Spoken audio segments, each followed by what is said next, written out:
All right, welcome everyone to another live music reaction stream, if you will. Today we're going to be doing Hall and Oates, and we did a poll yesterday to see which songs we were going to be doing, in addition to the ones that I decided on doing. And let me see if I can show the actual poll right here. I think this is it right here. Is this it? Okay, this may or may not be it. I'm not sure. Let's take a look. Oh no, this is from yesterday. Yeah, that's not the right one. Well, I'll just read it to you because this is definitely not the right one. So one of the songs we definitely going to do is Maneater. The other one is I Can't Go For That. But the poll showed, let's see, Sara Smile. 45% of the people who voted wanted that one. So we're going to do that one. And it was hard too because there's another one too, one-on-one, I think we'll probably do as a bonus because that's one that I remember from my childhood too. Okay, so let's get into this because I want to try to keep this as short as possible. Someone said inside the chat room, Rod is here, says, awesome, thank you. Tata says, hello, Lenon and Cookie Crush Chat. Thank you for being here, Tata. QT says, what's up, good brother? Everything's good. Thank you for tuning in on this Friday. Malika says, hey, Lenon and Cookie Crush Chat. Thank you for being Malika. Amira is here as well. Says, hey, Lenore. Hey, Cookie Crush Chat. And Miss MJ is here. Says, good evening, everyone. Well, welcome. Caramel Tennessee says, hey, Lenon. Hey, Cookie Crush Chat. Ari says, good evening. Thank you guys for being here. Swirl Girl says, let's go. All right. Tata, your audio makes you sound a bit distant. Really? Yeah, let me know how the audio quality is. There's something I could do. Let me just do this because it may or it may not make a difference. Let me see here. Audio input, monitor on. Okay. Yeah, it does sound a little weird. Yeah, I'm not sure why, but we just have to go with it. Okay. Yeah, I won't talk too much anyway. We're going to be mainly listening to the music anyway. Miami Queen is here as well. Thank you so much. And Rosalind Brinson is here. Colby says, I emailed you Wednesday for some assistance with some music. Okay, I don't remember getting that email. Okay, I'll have to look again. I'll take a look. Okay, let's get into this. Ralph says, I have no idea why I thought the song was part of the Blackula soundtrack. What? It may have been, though. Y'all remember that? I think Blackula was earlier, though, before this video came out. And then Malika says, I can't believe the record company got your Billy Ocean video taken. Yeah, it'll be back up, though. It'll probably take a couple of days. Okay, so we'll wait and see. Okay. Again, real quick, Renee's here as well. Let me know how my audio sounds. Let me just test it. Yeah, it should be coming out of here. Okay. All right, so let's get into well, let me do this first. Hall and Oates, this is a little background. Daryl Hall and John Oates redirects here. Well, this is their Wikipedia page. For the 1975 album, I'm sorry. Daryl Hall and John Oates, commonly known as Hall and Oates, are an American pop rock duo formed in Philadelphia in 1970. Daryl Hall is generally the lead vocalist. John Oates primarily plays electric guitar and provides backing vocals.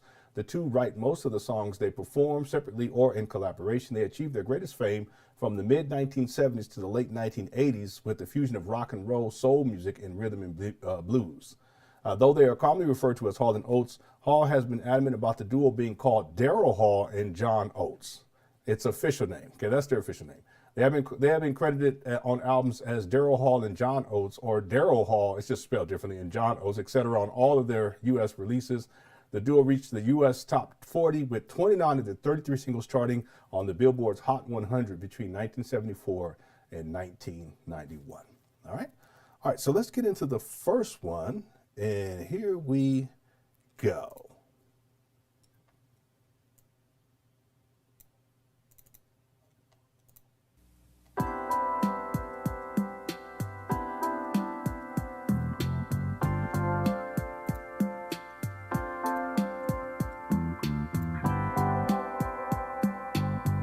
Yeah, it reminds me of Motown. I'm tired of playing on the team. Ooh, it seems I don't get time out anymore. I remember this song. Would it change if we sang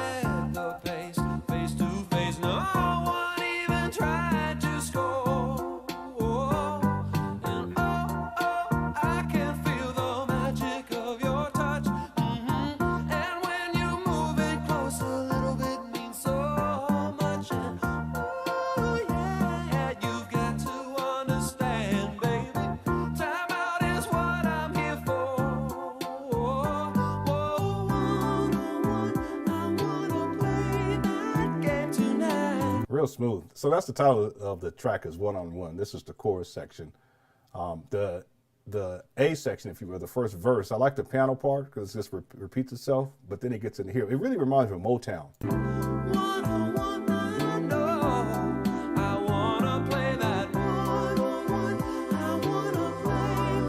This was so smooth. Slow.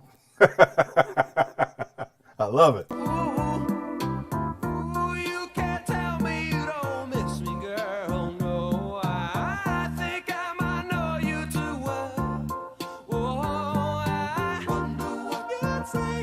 Kind of like doo-wop kind of a sound to it. Very unassuming too. We've been listening to other artists in this series, and some of them have really strong voices. Some of them have really unique voices. I don't know which one, if this is Hall or this is Oates, but his voice isn't particularly strong.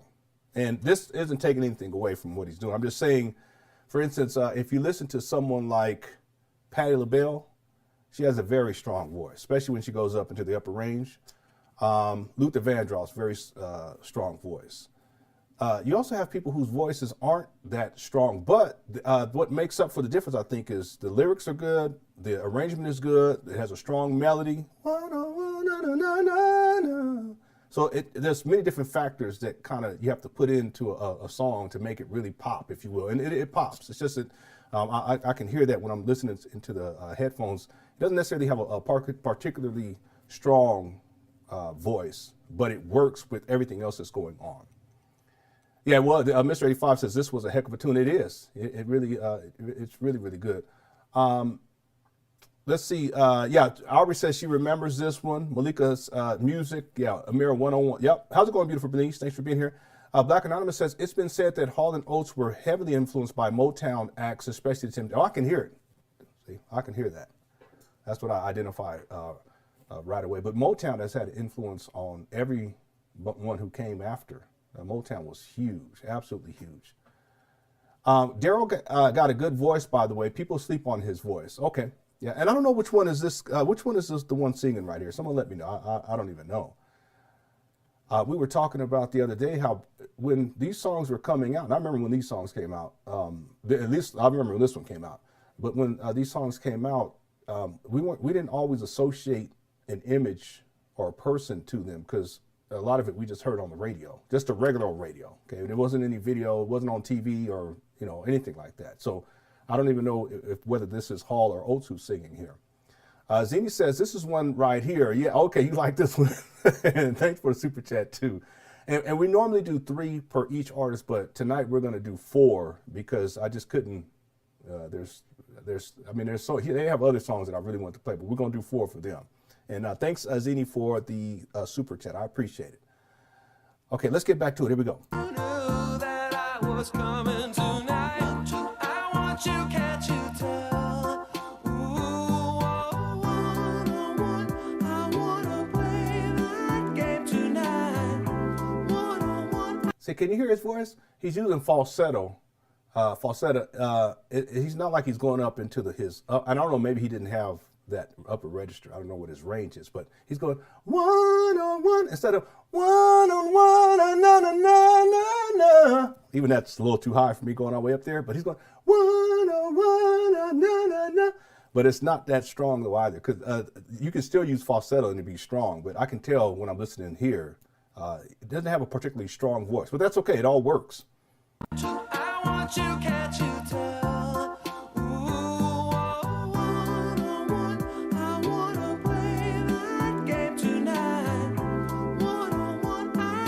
That bass is so Motown. I wanna play that one-on-one. I wanna play that game tonight.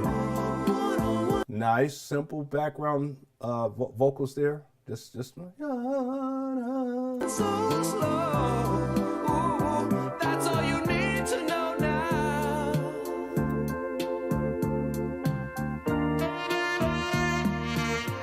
Tenor saxophone solo.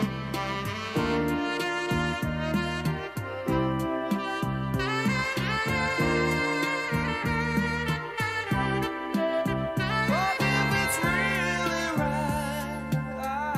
Nice. There's nothing else. Okay, so someone did say that's John Oates. The Puerto Rican, so the Puerto Rican guy is John Oates. Is that what someone's saying? All right. Someone said, please put Stevie Wonder on. Oh, of course. We don't get to Stevie. We might have to do it like a marathon. I love so many of Stevie's songs. So I'm assuming that the guy who's singing here, this is Hall. Okay. All right. And I could be wrong. I really don't know. I probably should have found out before we started this.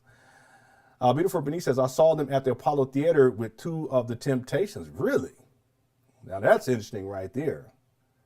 Ralph says, not strong, but where it needs to be for. Yeah, you're absolutely right. Yeah. And when I say strong, it's not taking anything away. It's just some people have a stronger. Whitney Houston had a very powerful voice, especially when she would get up there in the upper register. Not everyone has that. Even well, I don't, because then people get mad at me. Let me be quiet. Don't somebody say nothing bad about. I know I ain't gonna do it. I ain't gonna do it. Okay. All right, let me let it play. Here we go.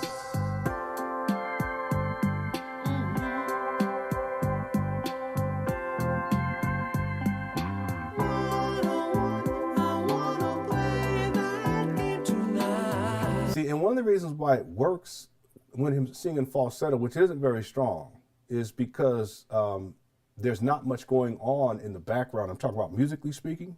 So that allows the listener to focus on what he's saying. And then the melody is so strong.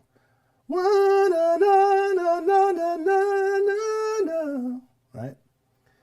Mr. 85 says, a few years back, there was a jam session with Hall Oates and CeeLo Green. Yeah, I actually saw some of that today when I was looking up these videos. Yeah, CeeLo, I've always liked his singing. Even back in the day, he was in some rap group or something, I think. And then I don't think he does that anymore, if my memory serves me right.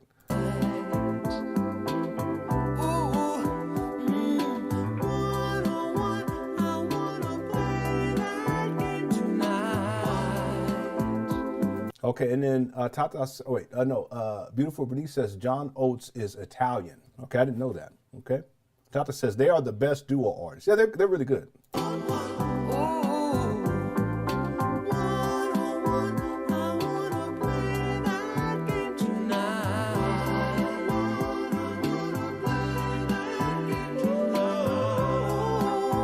Yeah, you're right. The changes are very Motownish. Meaning the chord changes. You're absolutely right, Malika. Yeah.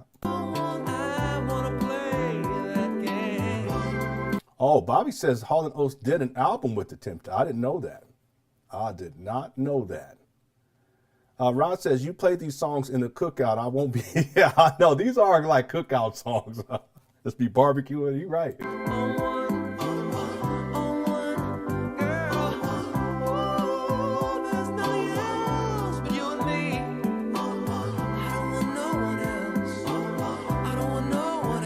Nice. Oh, baby, I'm tired of playing. You're right. Amira says the drums are very simple. Reminds me of the pre-programmed Casio keyboard beat. It absolutely does. But that's why the song is so smooth. And you're able to focus on his voice more than anything else. I don't want to play those games no more, no more.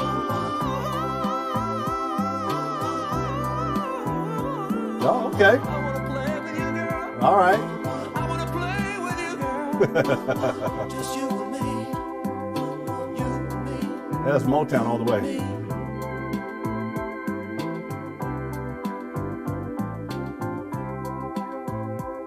It's gonna keep going around him.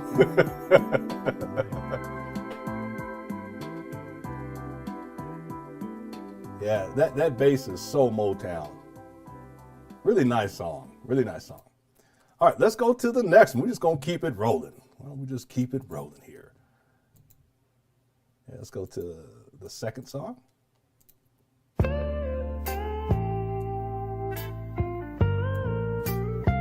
Oh, wait a minute. No, that's not the one. Is that the one? Yeah, it is. Hold on a second. Here we go. It's a slow jam. Hold on, one more time.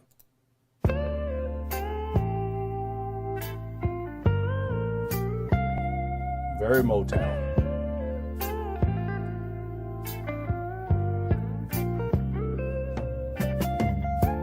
Baby hair,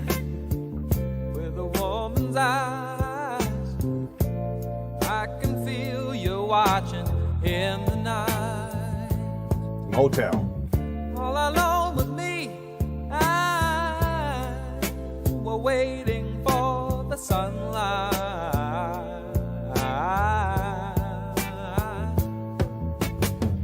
When I feel cold, you warm me, and when I feel I can't go on, you come and hold me. All right. It's you and me forever. Sara Smile. Oh, won't you smile for me, Sara? If you feel like leaving, you know you can go. But why don't you stay until tomorrow? Okay.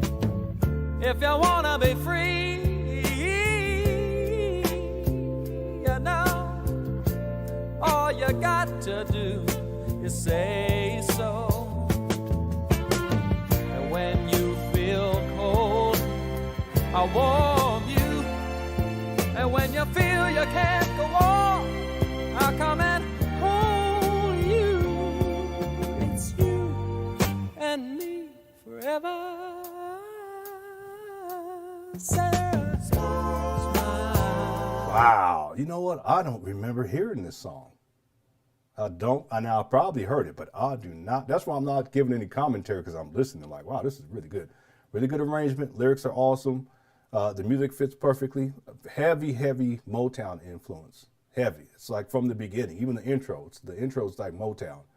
But I don't remember hearing this song. Well, I'm sure I heard it, but right now it's not like I'm hearing. I'm saying, oh, I remember hearing this. Yeah, I'm kind of, wow, this is awesome. It's called Sara Smile. Rod says, Lenon, you listen to extended version of the songs? No, I don't. I mean, I just pull them based on what I'm able to find online. I'm looking at the chat room. No nonsense. I love Hall Oates. Yeah, and thanks, Rod M, for the super chat too. Yeah, I don't tend to look for extended versions. I like to stay with the version of, yeah. Like for instance, y'all know there was an extended version of Thriller, Michael Jackson's Thriller. There was an extended version, and it correlates to. I don't even know if we would call it an extended version, but it correlates to the music video he did, which was groundbreaking. But then the one that we normally would hear on the radio, it wasn't the same as the one that you would hear. I think the one that you would hear in the music video, I think it was longer. Yeah, I think it was significantly longer. I could be wrong. Thanks, Rob. Dre is here. Thank you so much, Dre, for being here. Says Sara Smile. Amira says the guitar reminded me of Bobby. Yeah. But all of this reminds me of. I mean, it does. I'll just say it reminds me of black music. All of it reminds me of from the first song we listened to. This one, you can hear it. Heavy influence from Motown. After 7 did a killer job of this song. Okay, I don't know who is After 7 the person who wrote. Oh, is that a group? It's probably a group. I don't know. Bobby also said, does he say baby hair? I've been wondering since I was like 10. Oh, I didn't even catch that. I hope not. Back in the day, they had a baby hair. Beautiful Bernice says, this song is about the woman that helped him write this song. Wow, really? I did not know that. Well, you gotta be having facts. Dre says, John Oates looks good without the mustache now that he's older. Oh, yeah. What's wrong with his mustache? Leave the man. Let him live. Let him live, okay? All right. This song has a lot of soul, not as pop as it. Yeah, that's very true. Okay, let's keep going. Here we go. And me forever. Sara Smile.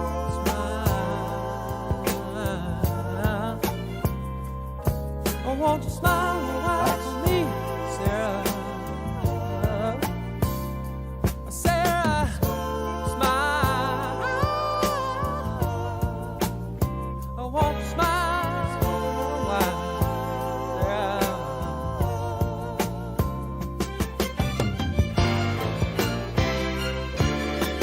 Nice strings.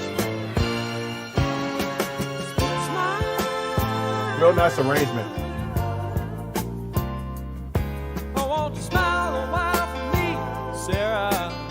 Yeah, it reminds me of Bobby Womack. Oh, smile a while, won't you laugh and say,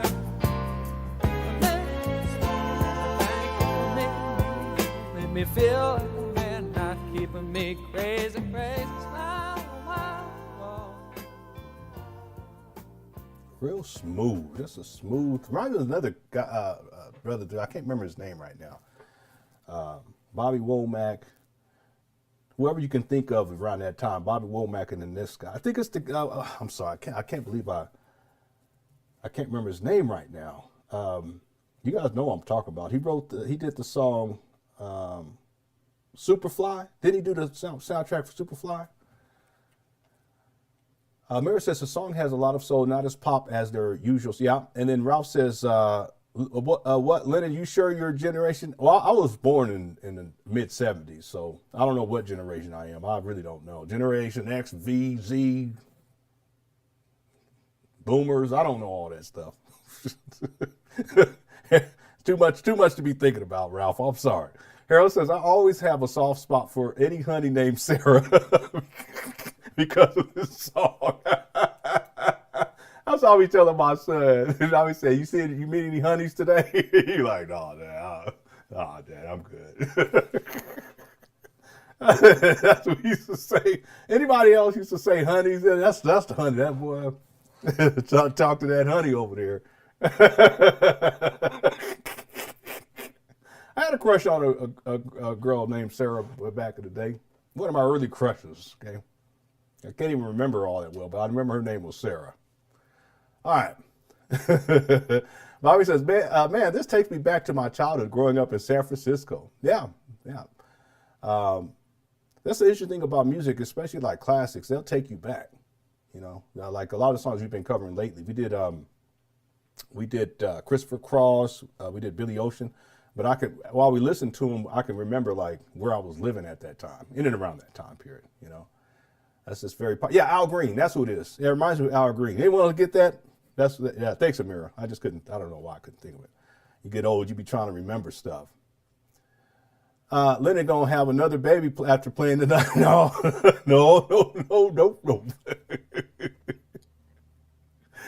Malika says, I was getting ready to say Daryl's falsetto was inspired by, yeah, probably. But Curtis Mayfield, his falsetto was really strong. Okay, let's get to the next one because I'm trying to not to be running my mouth so much. Tata says Lennon dated and had a crush on every single woman. No. I know the young lady. Her name was Sarah a long time ago. I used to listen to that one song called Firebird or something like that by the saxophone player that played the soprano sax. You guys remember what I'm talking about? I think he used to play it sideways, kind of like this. He had a whole bunch of songs back then that were real popular, but one of those songs used to remind me of her. I can't even remember. All right, let's get to the next one. Here we go.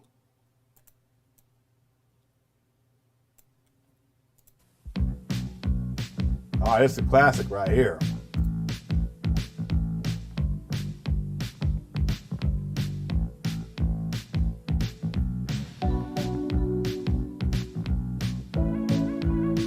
You know what this reminds me of? Stevie. It reminds me of Stevie. Did anyone else catch that?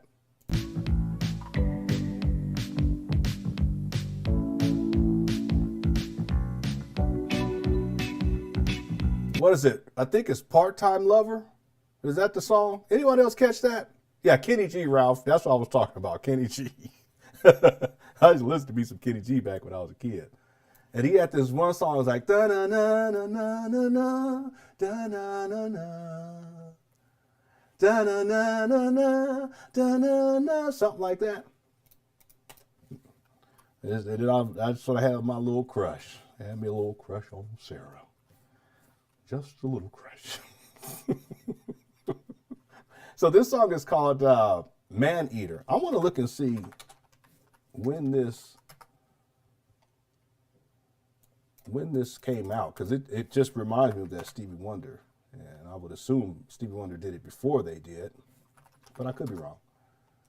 So Maneater came. Oh, there's the video games coming out with the shark. They got it on PlayStation X. Yeah, X. At least they used to. And the shark just be devouring. I played it a couple of times. I shouldn't have done it.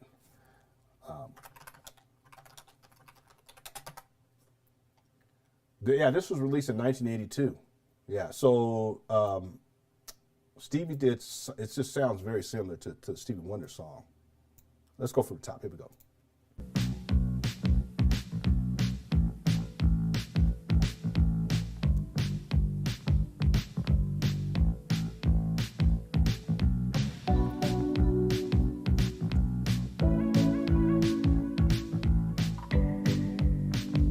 Yeah. There it is. It's Part-Time Lover. B Dizzle. Let me go look and see. When did Stevie Wonder, Part-Time Lover, came? I don't really particularly like the song, though, to be honest with you, because of the lyrics. It was released in 1985. So Stevie's came after Hall and Oates. Stevie, say it ain't so. All right, here we go.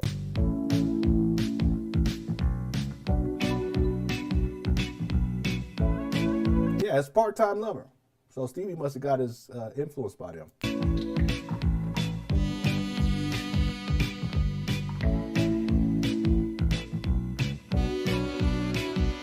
Yeah. Got the tenor playing the melody, or at least a medley. She'll only come out at night, lean and hungry time. Nothing is new, I've seen it here before. Yeah, it's like a rock backbeat. Watching and waiting, she's sitting with you, but her eyes are on the door. You know what I'm hearing in all these songs that we've been listening to, not just tonight, is the bass that gets down. So many are paid to see what you think, you get it for free. The woman is wild, she can't tame by the perfect jaguar. Yeah, it's swinging too a bit.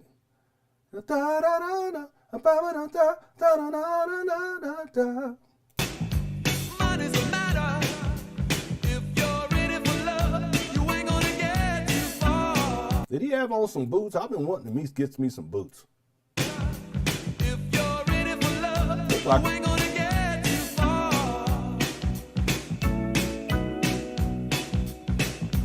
Oh, here she comes. Watch out, boy, she'll chew you up. Oh, here she comes. She's a man-eater. I'm telling you, now I'm thinking about when I was a child and when I heard this, I was scared. Like, there's a woman, just got to be careful about this lady. Oh, here she comes. Watch out, boy, she'll chew you up. Uh-oh, not the Black Panther. Harold says, I think the Kenny G song melody you referred to is called Songbirds. Yep, that's what it was. Malik also says these tracks be circulating in the industry. Sometimes they work on stuff together or write it and end up giving it away to another artist, etc. Yeah, that happens too. Stevie Wonder he's written for a lot of people. He's written for a lot of people. There was a song I heard recently. I think I was in Walmart and I was like, this sounds like Stevie Wonder. And then I remembered, wait a minute, no, Stevie Wonder wrote that, but he gave it to another artist. Prince did that too. Prince did that. He wrote for other people. A lot of people don't know it. And I mean, they're really popular songs too, really popular. Rod says, Daryl Hall looks like Mitt Romney. What are you talking about? Let me go look up Mitt Romney real quick. No, he don't. Stop playing. Come on.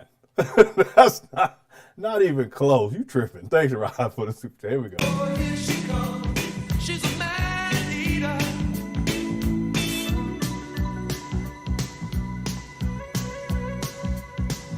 I wouldn't if I were you.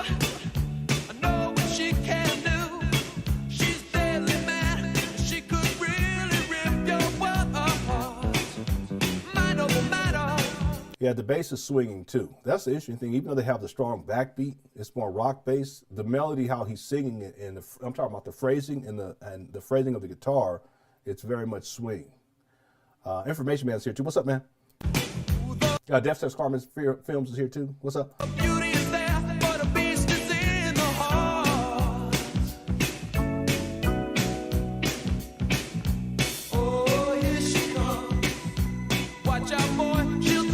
for that Panther. Oh, here she comes. She's a man-eater. Because when I was a child, I thought they were saying a mind eater. You know, I didn't realize it.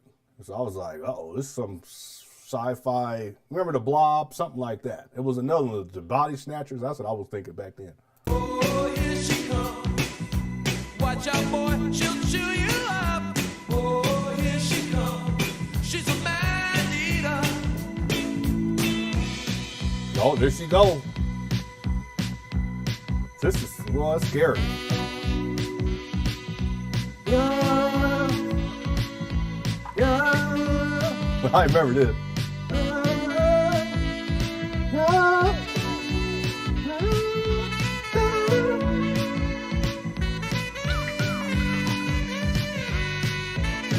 Yeah, real nice arrangement. Really nice arrangement. And I like how they're fusing the swing, because he's swinging too a little bit on the tenor.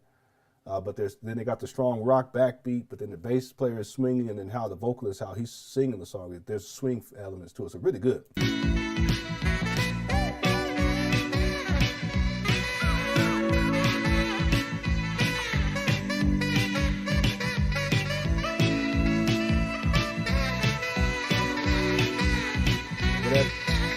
Panther.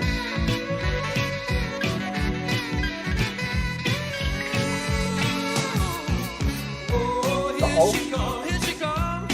They actually had a Panther walk through there. It's crazy. Watch out, boy, she'll chew. I'd have been like, oh, I'm gone. You see, ain't nobody in there.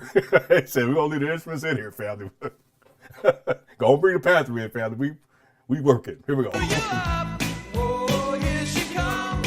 She's a man-eater. Oh, here she comes. She's a man-eater. Oh, Nice. she'll chew you up. Oh, here she comes. Here she It reminds me of Carlton. Remember he used to do that dance? This reminds me of that time period. comes. She's a man-eater. Yeah, Oates came through with a little something. Oh, here she comes. Watch out. She'll only come out at night. Oh, here she comes. Here she comes. She's a man-eater. This is such a classic. The woman is wild.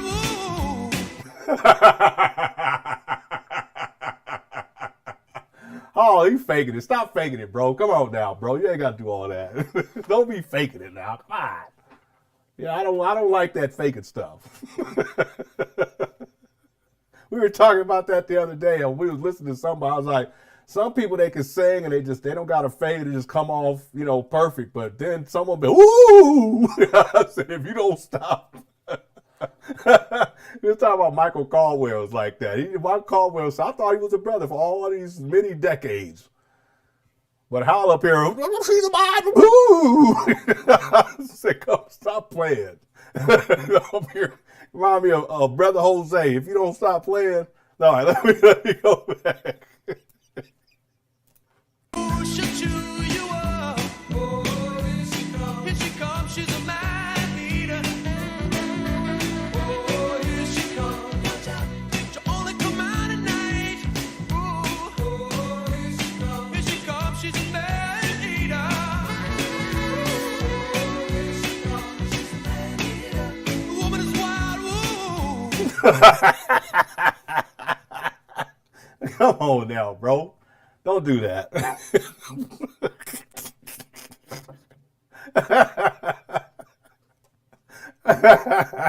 Come on. Well, I'll say he was feeling it right. I don't know. I think he was faking it on that one. That's just me. But let me let it one more time. We can finish this song. Only come out at night. Ooh, here she comes. Here she comes. She's a man-eater. Here she comes. She's a man-eater. The woman is wild. Here she comes. Here she comes. It reminded me of that one guy. Remember the one guy used to do that song, Rick Roll or something like that? Not Rick Ross, but you got Rick Roll. That's what it reminded me of right here for some reason. All right. Man-eater. Here she comes. She's a man-eater. The woman is wild. Well, he practiced that for months. He said, right here, we're going to do this. I mean, it was so pre-planned, pre-scripted. You didn't fool me on that one, Hall. You might have fooled the other people some of the time, but you can't fool all the people all the time. You didn't fool me on that one, bro. All right, let's go. Here she comes. Watch out, boy. Watch out, boy. Amir said, it's his attempt at a failed run. It is. That's okay. He tried, though. But he practiced for many months, many months. All right. Malika says, oh, I Googled and saw Maneater was originally written as a reggae song. Really? That's interesting. Are you sure about that? I'm gonna let this finish. I'm gonna look this up right now. That's interesting. Only come out at night. Ooh, here she comes. She's a man-eater. The woman is wild. Ooh, here she comes. Watch out, boy. Watch out, boy. Yep. Oh, watch out, watch out, watch out, watch out. Yeah. The man-eater. Oh, there she go. Yeah, this song scared me when I was a kid. I was like, she's a mind eater. She's gonna eat. When you a kid, you hear something and just be, they say mine. She's gonna eat your brains. Yeah, you're right. I'm reading this right now. It was originally written as a. That's interesting. I wonder what it would have sounded like if they recorded it that way. Okay. All right. As we get down to the last one here. Yeah, Malika, I just looked it up just now. The last one is another classic. I think that would be obviously that's a classic because I remember that one even from when I was a child. I don't remember Sara Smile. I remember One on One. And then now we're going to do I Can't Go For That, which is one that it's like a classic. It has so many great songs. All right, here we go.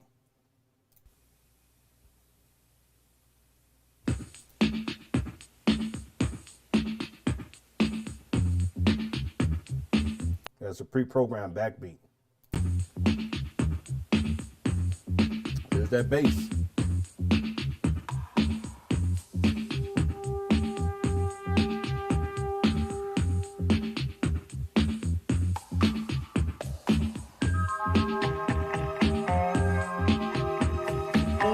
Oh, this was a jam. And right away, I remember Maxwell sampled that kind of sort of, that piano line right there. This is such a classic. We're going to go back to the beginning.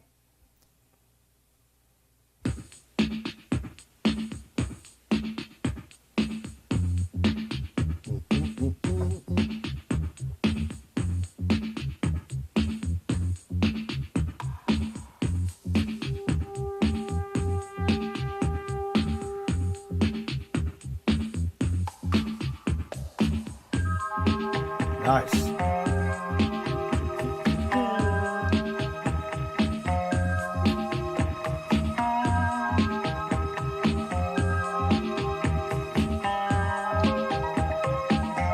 Nice.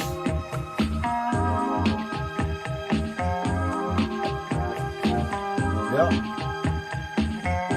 And they're stacking. When they start with something, they put something and another thing on it. I like writing music like that too. And they're just building it up. This song right here, this was awesome. I remember hearing it as a child.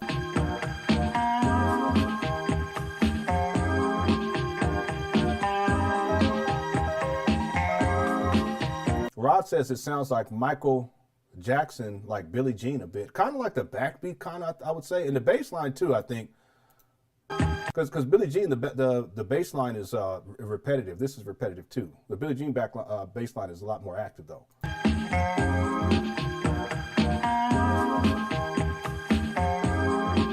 Got a little shaker.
Even that piano line, that's very common. It's a bluesy type of thing. But this is such a classic. It really is. For just repeating the same old lines. Use the body, now you want my soul. It just came to mind too. I don't remember seeing a lot of this stuff on TV, like the music videos of these. I don't remember seeing that as a child, but I remember hearing the songs on the actual radio. You know, so even while I'm watching it now, there's different things. We did yesterday. We did Billy Ocean, and we were watching one of the videos about the car or whatever. And while I was watching the video, I was like, "What?" But I don't remember seeing those videos as a child. I only remember hearing the songs on the actual radio. For you younger people, back then you couldn't just go online and pull up a song. You come on the radio and whatever they put on the radio, that's what you would hear. Then you would buy a tape, little cassette tape, or at a certain point CDs. But when I was a child, it was 8 tracks, and then tapes came out, and you could put those in the boom box. So someone had the big ones. We was poor. We had the small one. But we would listen to songs, but we didn't necessarily see the artist all that much. And I remember probably the person that I really started to see big time was two people, was Prince and Michael Jackson. Once they really started blowing up, Mike in his solo career. That's when I started. Then on MTV rolling around, and you start seeing different artists. But I don't remember seeing this video and many of these other music videos. I don't remember seeing them. Yeah. Forget about it now, say no, go. Yeah. Yeah, that's true, Tata. If you missed a song on the radio, you just missed it. You couldn't go get it. You couldn't go online. You couldn't go on your smartphone. We didn't have smartphones. We had no cell phones, none of that. We didn't have the internet, okay? Back then, we didn't even have electricity. Younger people, did you know that? When we were growing up, we didn't have electricity. It hadn't been invented yet. Okay? All right. Dion said, I got a gang of old tapes. You still holding on to them, huh? What you holding on to them for, Dion? Dion, come on now, bro. I might have I have a couple of them in a box that is under the stairs. I do. I got like maybe 4 or 5 of them. I don't even know what's on them. Just holding on. Holding back the years. Who's that? We got to do that. Holding back the years. Anybody remember what that was? I used to. I'll keep holding on. I'll keep something like that. We got to do that one. Yeah, I had vinyl records too. Yeah, I forgot about that. We had vinyl, then tapes started coming out. Yeah. All right, here we go. Here we go. I'm clowning around too much. I'll do anything that you want me to, yeah. Yeah, Amira says, do you watch YouTubers that play isolated tracks? They play the vocals, the different instruments separately, show how songs are layered. I don't watch those. I've seen a couple of them, but I remember there's this one of Michael Jackson. I can't remember what song it was, but there's also one of Marvin Gaye, and that just blew me away. And it's just, they just play the vocal parts. That's it. And the intricacies of it all was just absolutely phenomenal.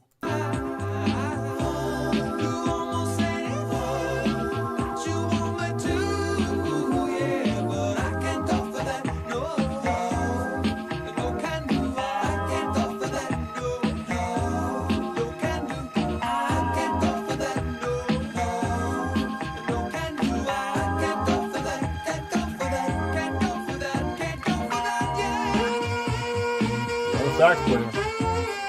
He's on alto.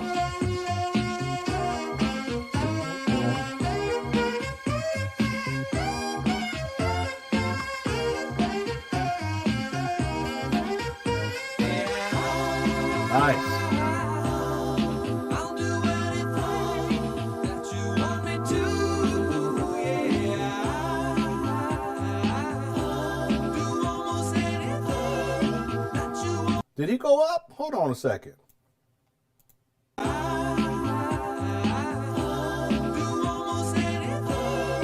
Ooh! Did y'all hear that? You got to have your headphones on in order to hear this. I've never heard that before. Listen closely. Yeah,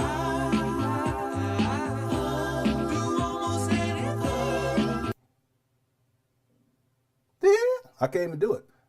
I'll do it down an octave. And that thing do anything. He goes up, but he goes up falsetto, up an octave higher. I can't even do it. Anyone else catch that? Hit the one. That's the first time I heard that. Wow, he could sing.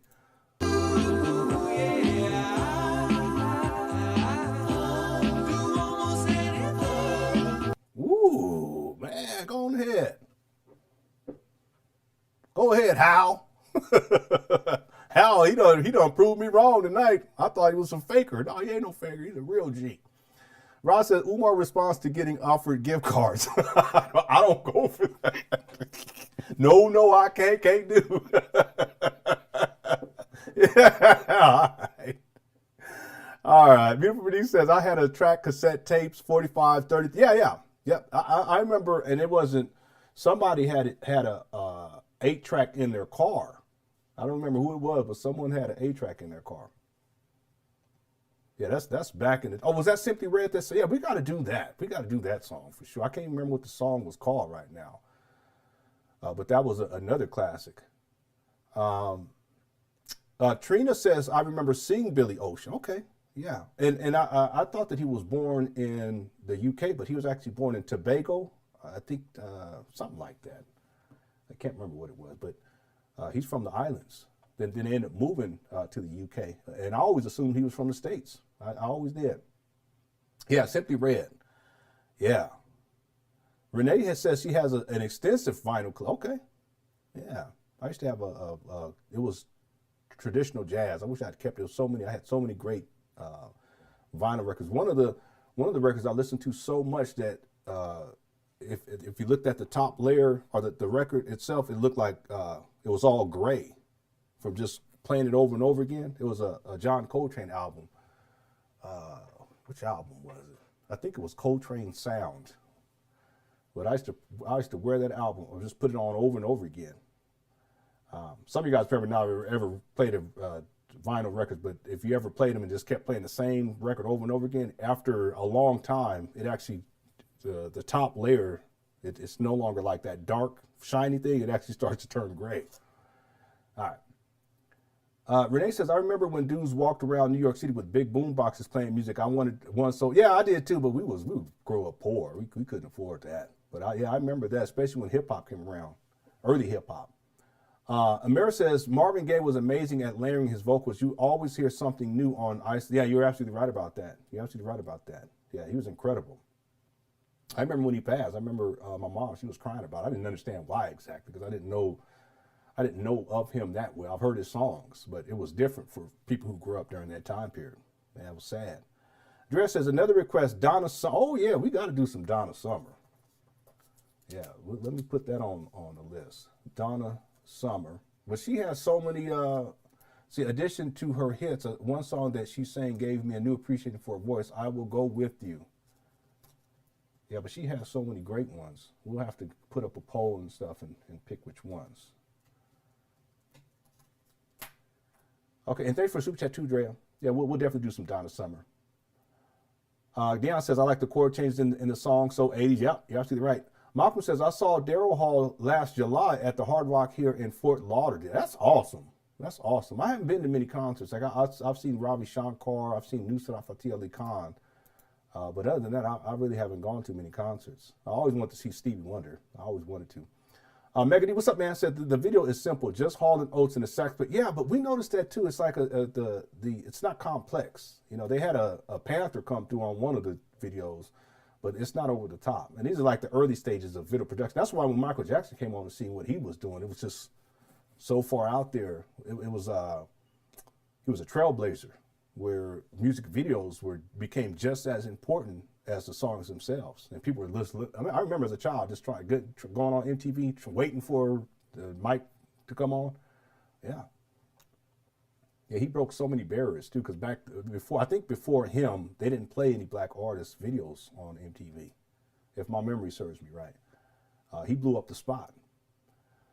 All right. Yeah, Tata, he got some range.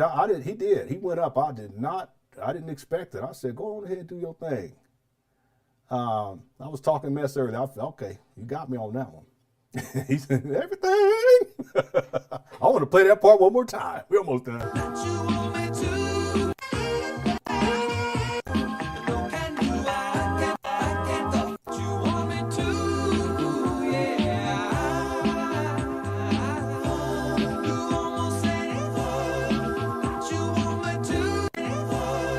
Oh, that's not the part. No can do, no can do. I can't go for that. No can do. No can do. I can't go for that. Can't go for that. Can't go for that. Can't go for that. Yeah. I'll do Here it goes. that you want me to.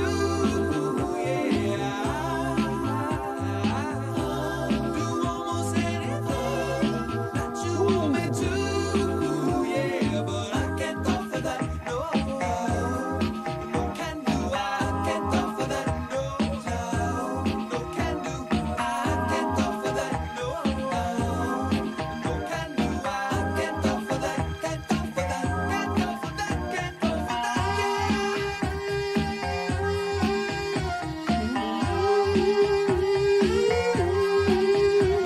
Yep.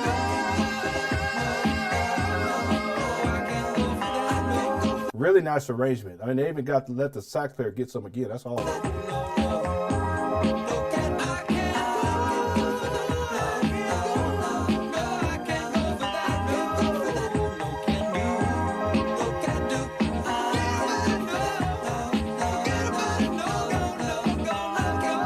Okay.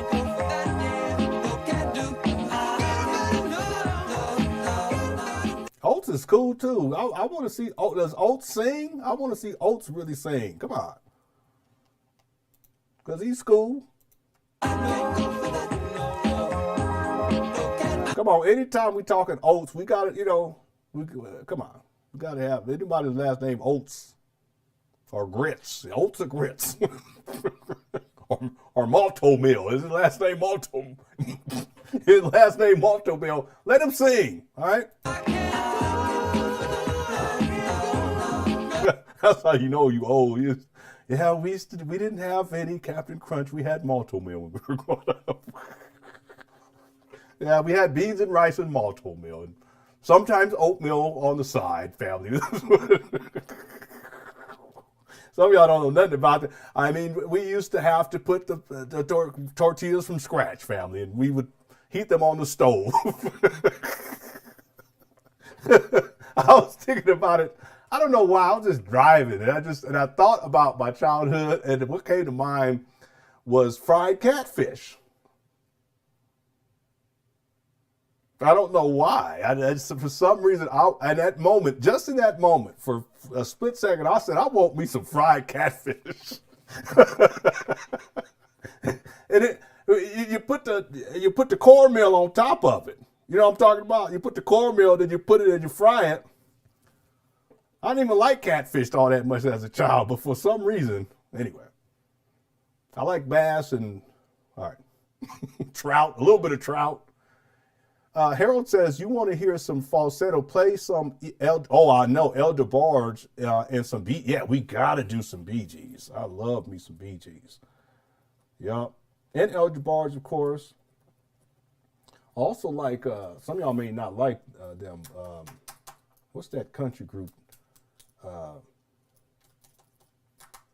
I can't think of the name right now. Just slipped my mind. But they were real popular too. We got to get into some of their stuff too. But definitely the Bee Gees. I love me some Bee Gees. Anytime I put on Bee Gees, my wife, she get mad because I played them too much. And then his younger brother, Barry Gibb, and his younger brother, Andy Gibb. 70s, I'm old. Yeah, I know. We all getting up there. But let's be thankful that we're alive. We're so thankful to still be alive. Both Daryl Hall and George Michael had great pipes and on top of their game. Okay, yeah. Well, I'm going to tell you all something, though. George Michael tried to sing one time with Stevie Wonder. It was at some award show or something, and he just folded. It was, I mean, I was like, man, if you don't get off the stage, Stevie was I mean, you know if Stevie started looking at you.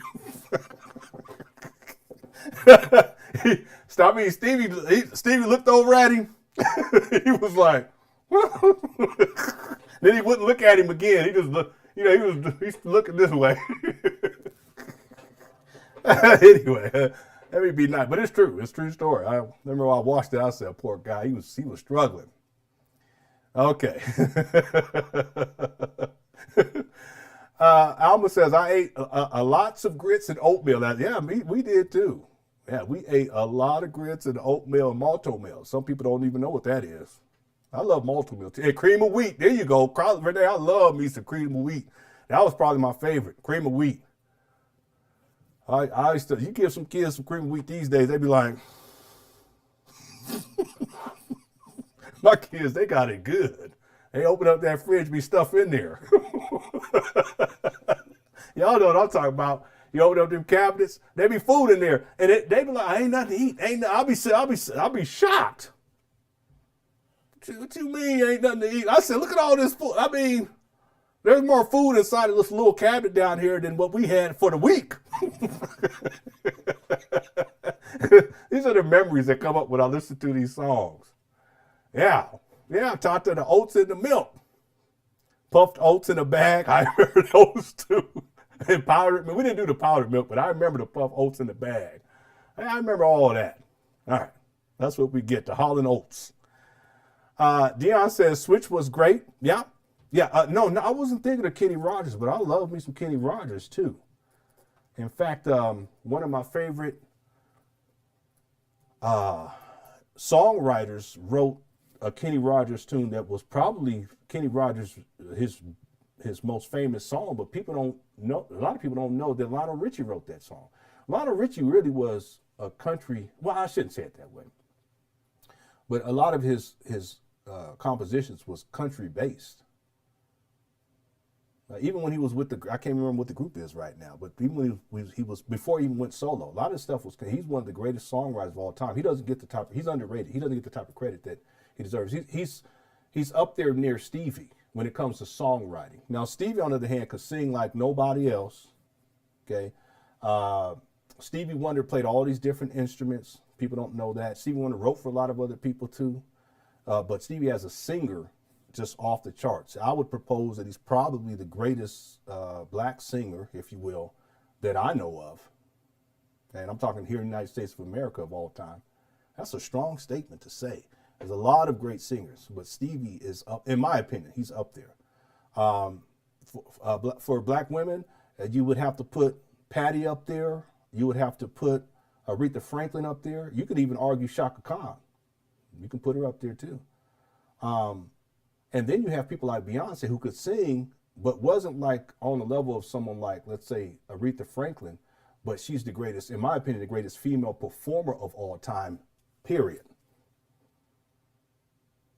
See, so there's different things that you can, and then of course the greatest male performer of all time is Michael Jackson. See, Michael could sing and he could entertain, dance, and just electrify the crowd. You know, another person who had that, he could electrify the crowd was LL Cool J. They had him on, y'all remember the show, what was the show used to come on and they would dance? I can't even think of this. Soul Train. And you guys should have seen it when he was on Soul Train, he did one of his songs, I can't remember which one, and the crowd got so hyped. You know, there's people who can move a crowd like that. Michael did it beyond anybody else, though. Mike, he had people, you know, fainting, you know, just, they see him. He don't even say nothing. He just, women, they faint. Oh, anyway. Okay, thanks, Neon. And thanks for all the super chats to everybody. If I missed anybody, I apologize. Ross says, no Atlantic Star, or, yeah, we can do Atlantic Star, Midnight Star. I mean, we got so much. Yeah. Yeah, I used to listen to Atlantic Star, Midnight Star, yeah. Fried Catfish Fried, yeah. Frankie Beverly and the Maze, yeah, that's one of my favorite songs of all time. Well, Brother Darian, rest in peace, that was one of his favorite songs of all time was Frankie Beverly and Maze. I can't even remember what the song was called right now. You guys know which one. It's probably their most popular one. Okay, we got to finish this up. I remember they were singing Love's in Need of Love. Yeah, I know. They were singing. Stevie was singing it, and the other guy was singing it, and he just, boy, he bombed so bad. I was sitting back like, Stevie was like,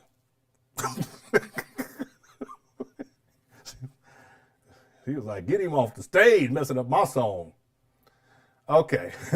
Yeah, a lot of people remember that. It was some award show. Stevie was giving them a look. Let me see here. I'm sorry. People were, Yeah, Kenny Rogers. Yeah. Yeah, when Stevie starts looking at you, that is the line of the. I'm sorry. He do go watch it. Stevie, you know, and then he wouldn't look at him anymore. It was almost like he was like, okay, you gonna do your thing. I'll do my part when it come up again. I'm serious. You guys gotta go see. You guys gotta see it.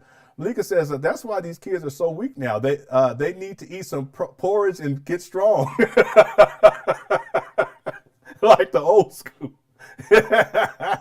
Yeah, that's my children. They have no idea. I'm thankful for that, but they have no idea. You know, that's like when we was growing up, boy. I tell you, it's sad when you come home from school and you hungry and ain't literally nothing. You look at the cabinet, ain't nothing, and you already know ain't nothing in there because in the morning before you left for school, there wasn't nothing in there. You look at the fridge, ain't literally nothing in the fridge.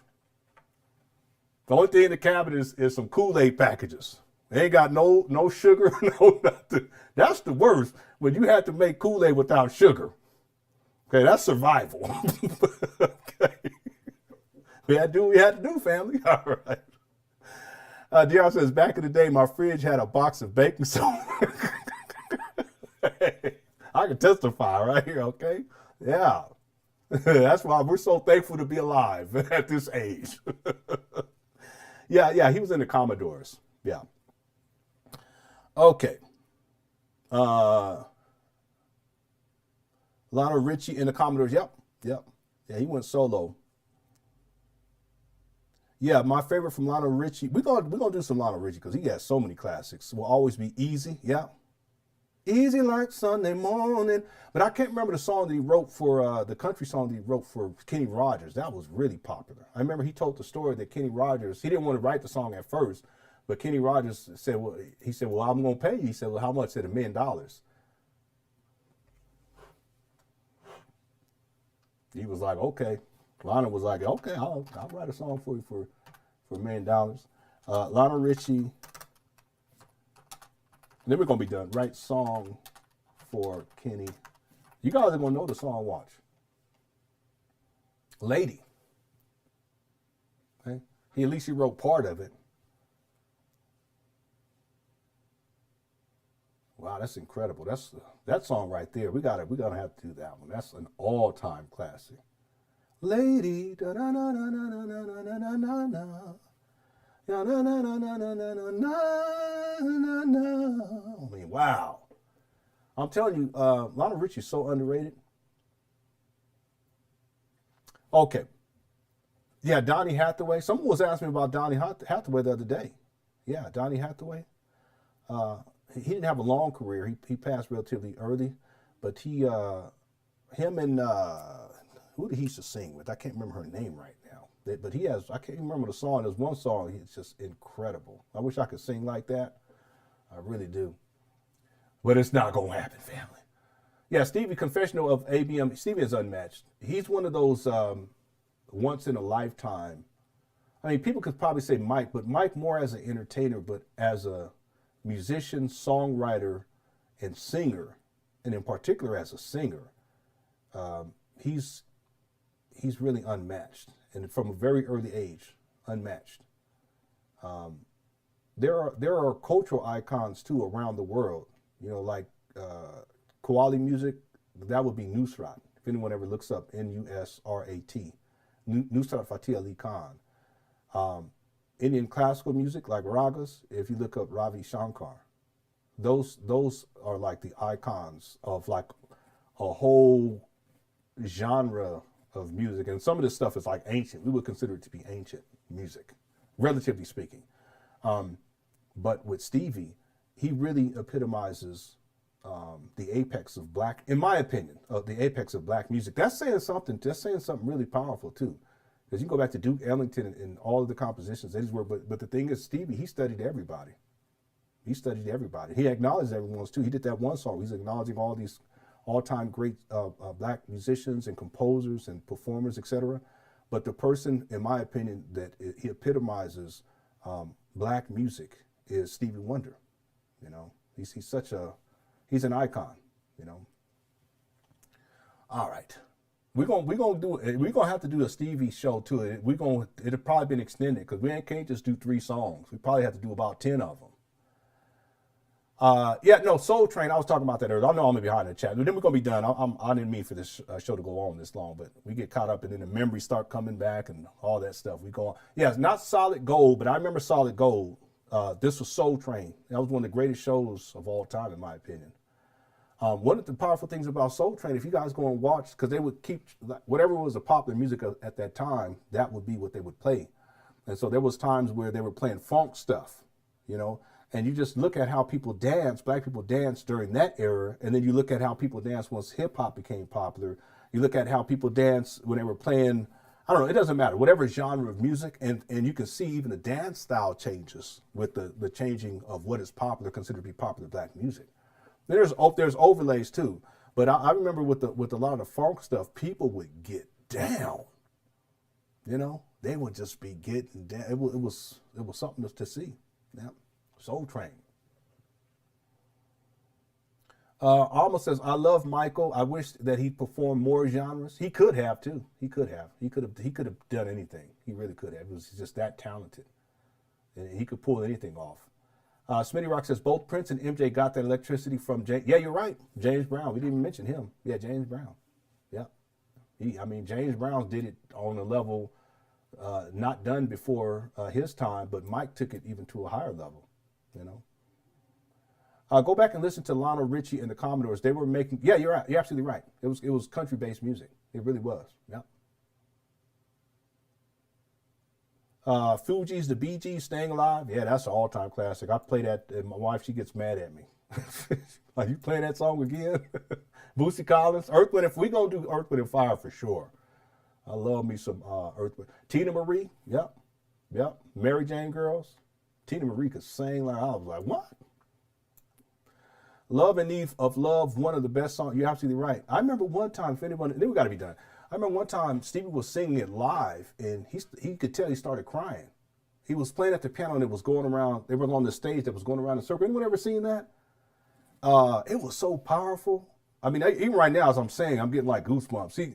He's singing the song, and he can't even get through the lyrics. You know, he's trying to. And his backup singers, you could tell they were kind of like, wow, yeah, he's really feeling it right now. But that's one of the greatest songs of all time, in my opinion. That's up there with, I know y'all gonna remember this one. That's up there with We Are the World. Y'all remember that one?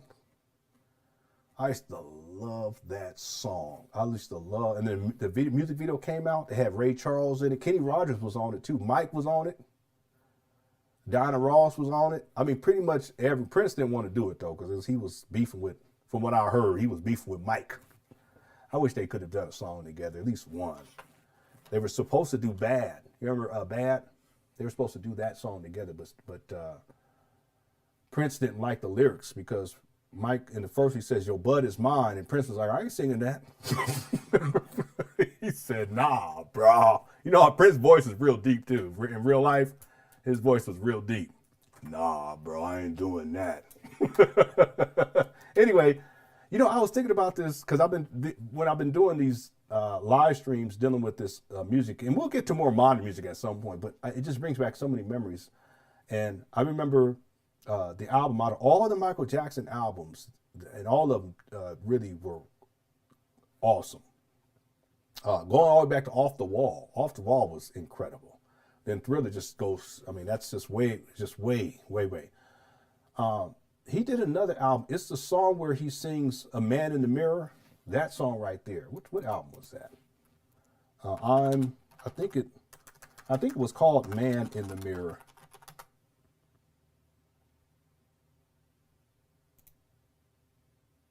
Yeah, I'm gonna make a change for once in my life. It's gonna feel real good. Gonna make a difference. Gonna make it right. And then I can't even sing that high. This is what album was that on?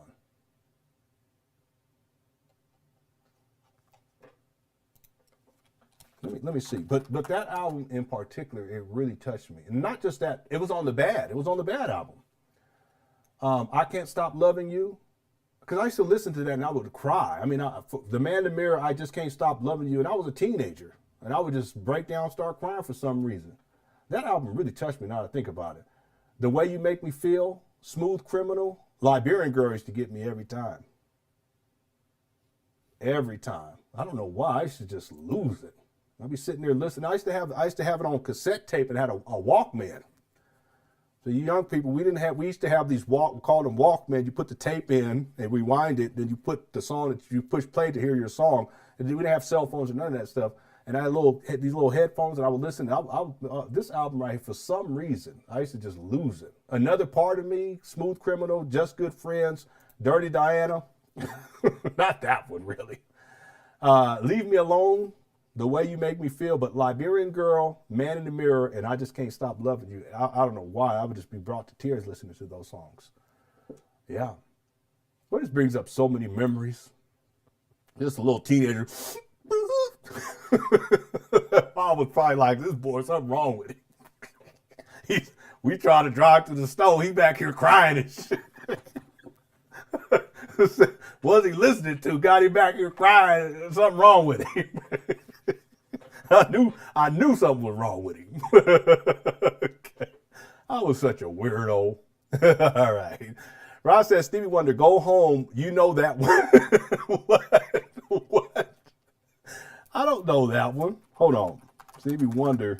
You playing. I know you playing. Wonder, Go Home. Oh, no, there's a song called Stevie Wonder, Go Home.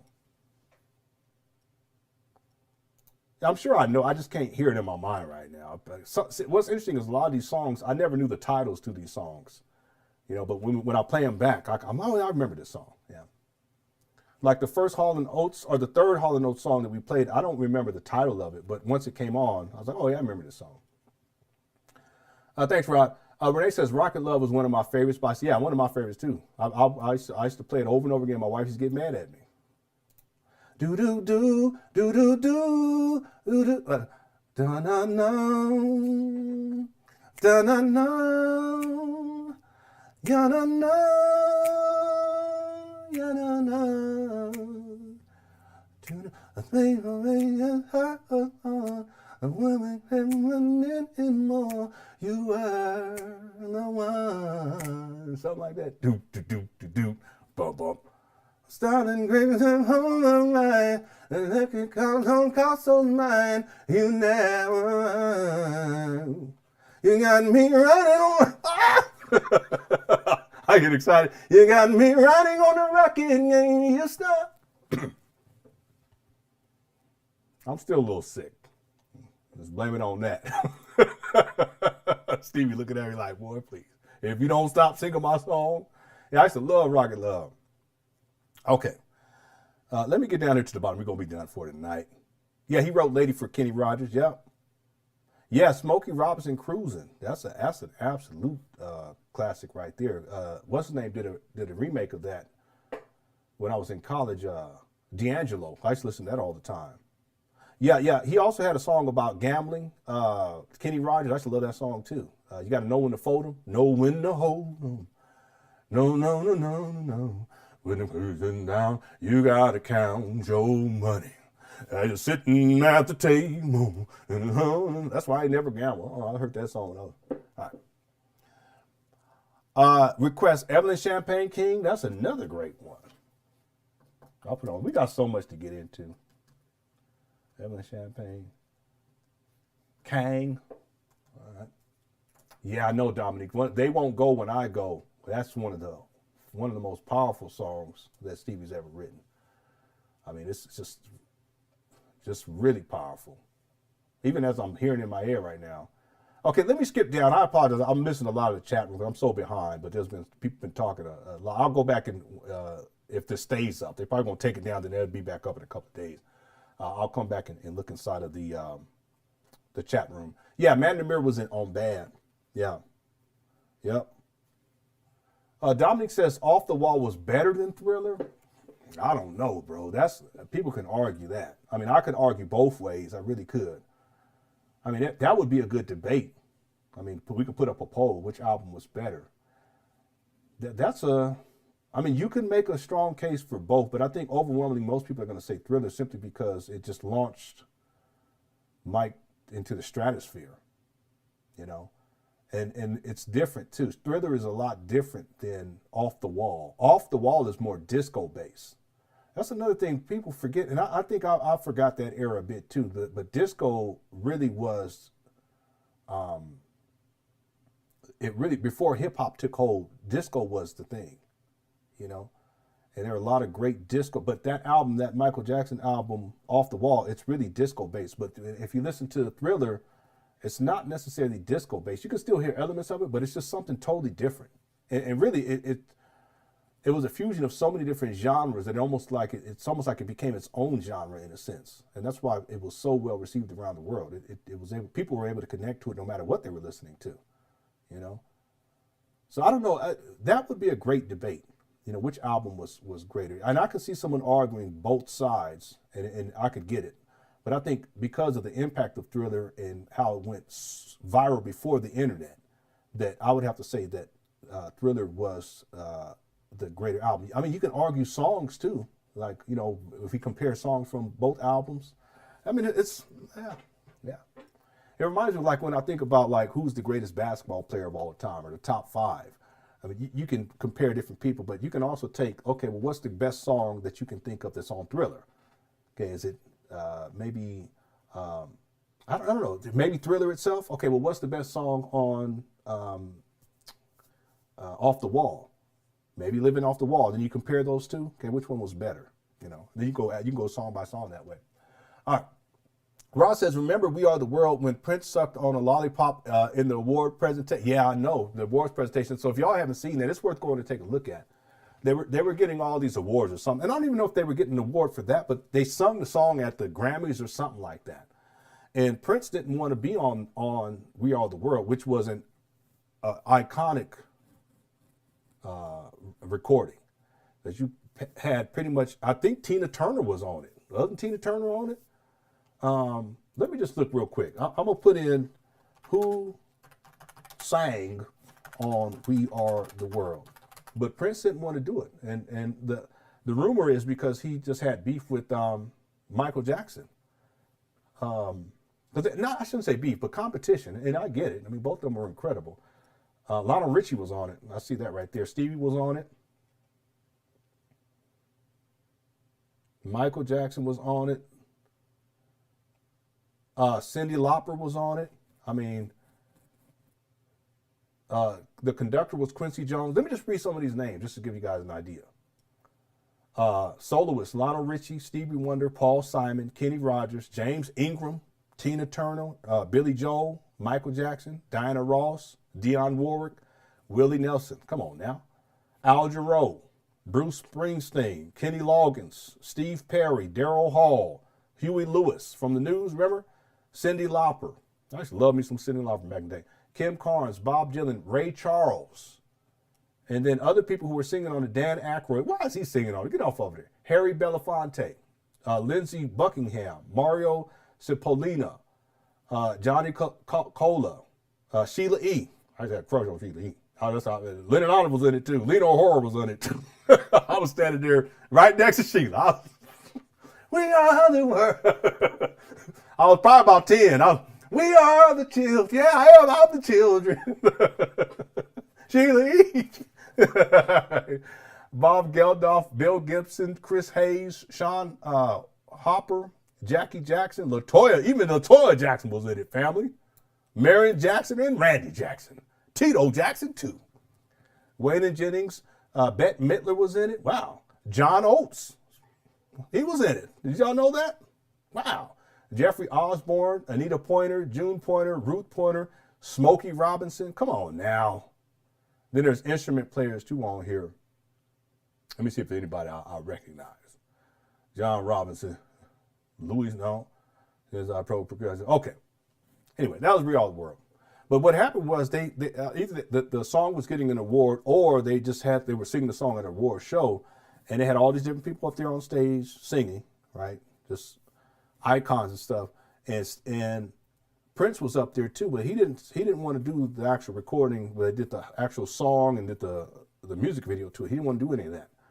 But he's up on stage, and if my memory serves me right, Rod, Quincy Jones is like towards the middle of the whole thing, in the middle of the stage, and Prince is standing right next to him, and Quincy has a microphone, and he tries to hand the mic to Prince for Prince to sing, and Prince won't do it. You know, so he brings it back, and Quincy starts laughing, and then Prince has a lollipop in his mouth. So he's supposed to be singing the song. He did it on purpose. He had a lollipop in his mouth. He take the lollipop and start going like this to Quincy Jones. And Quincy goes like this, then they start laughing. I got this I got this book because I was listening to Quincy Jones from Q with Love. Some of you guys remember that album. And there's this one song on there. The chords to it are just off the chart crazy. I couldn't believe when I was listening, because I listened to it when I was a child. I listened to that album when I was a child. But I listened to it recently. I think we were upstairs cleaning up or something like that. And I put it on. It was on Spotify. And I just looked up Quincy Jones and I put it on. And we were listening to it. And this song called Velas. So I've been working through the chord changes. And it's not so much the intro. It's when they actually get into the song. The chord changes are off the charts. And I was like listening, like, man, I wish I could write chords like that. Quincy's a genius. A lot of people don't know about Quincy too. He goes back to the old school jazz, traditional jazz. That's where he came up in. It's amazing that he was able to make that transition as a jazz musician. He played trumpet, but he also was an orchestrator, and he had his own jazz orchestra, if you will. And he worked through all of that, and there was times he said it was such a struggle, and you know, I remember he said one time they were stranded in his jazz ensemble. They were stranded in Europe somewhere because they didn't have enough money to get back. Crazy. But to see him go from that and continue to progress, a lot of what we hear later on, even in the 80s, 90s, with Mike and all the different people he produced for, a lot of that goes back to the jazz tradition. A lot of people don't know that about this. Man, it's incredible. All right. Yeah, but Rob, thanks for Super Chat. I remember that. Dominique says, Bad was better than Thriller to me. Okay. I mean, we could argue. I mean, Thriller was, I don't know, Thriller was something else. Thriller, this used to scare me. We used to put the Thriller album on. It was a vinyl. We would put it on inside of my grandma's. She had a room. It used to be a garage, but they converted it into a room, and we'd turn the lights off and listen to Thriller. And then at the end, when that guy started laughing, we would all just get scared and run out the room. And we would do it over and over again. All right. Smooth Criminal, yeah. Smooth Criminal was Dangerous was good, yeah. Another Part of Me, yeah. That's make me cry. Liberian Girl, boy, Liberian Girls to get me every time. Stevie Wonder wrote I Can't Help It. I didn't know that. I did not know that. He wrote for a lot of people.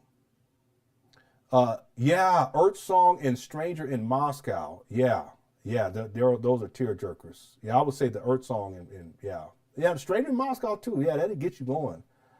Yeah, Another Part of Me. Yeah. What about the song he did with Paul McCartney? The Girl Is. I know. What album was that? That was on Thriller, wasn't it? The Girl Is Mine. I used to love that song. Girl Is Mine. Yeah, that was on Thriller. I was like, who is this guy singing? This ain't Mike. Oh, Michael. What'd he say? Mike was like, I'm a lover, not a fighter. Yeah. Paul McCartney. I mean, I get it, but come on. It's Mike, Paul McCartney. Come on. But it was a good cross genre, cross culture type of thing. I used to love that song. The girl is mine. You know, Michael. All right. All right. Let me get down to the bottom. I've been running my mouth. This is such nostalgia.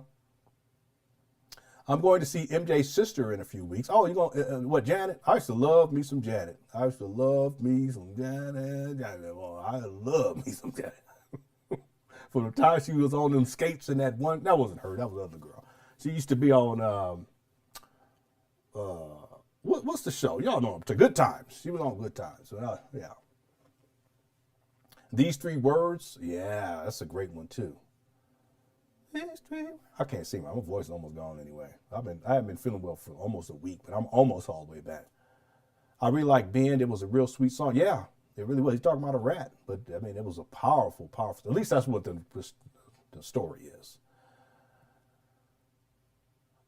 Okay, let me just get through some more of these comments. I mean, a lot of this is just nostalgia. I'll just run my mouth, and these songs they bring back so many different memories. And I'm like almost 30 minutes behind in the chat room. MJ had a song called Carousel that lost out to Human Nature, but I love it. Oh, okay. I don't remember Carousel. I mean, if I heard it, I'll probably remember. But Human Nature was really, really good. That was a powerful one.